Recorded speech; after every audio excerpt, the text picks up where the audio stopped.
মুক্তি দিচ্ছে না, নইলে সংগ্রাম, লড়াই লড়াই লড়াই দর্শনকারী পুত্রকে অবিলম্বে গ্রেপ্তার করতে হবে।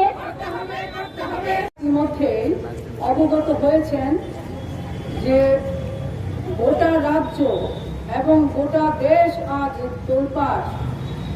কি গত বুধবার সম্ভবত 19 তারিখ হবে, সে তারিখে রাতে কুমারঘাটে 15 বছর বয়সী এক কিশোরীকে রাতের অন্ধকারে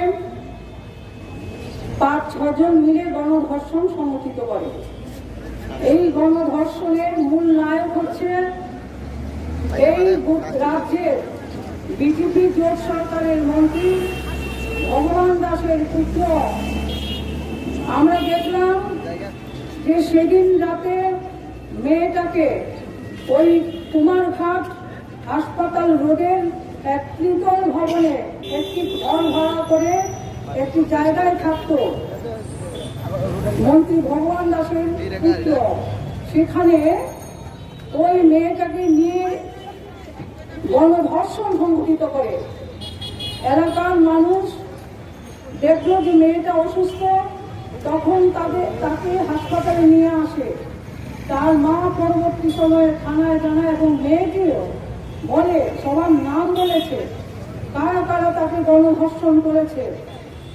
আমরা দেখলাম যে এই ঘটনার পর পুলিশ সেখানে 2 জনকে ধরেছে, কিন্তু মন্ত্রী ভগবান দাসের পুত্র তাকে গ্রেপ্তার করতে সাহস করেনি।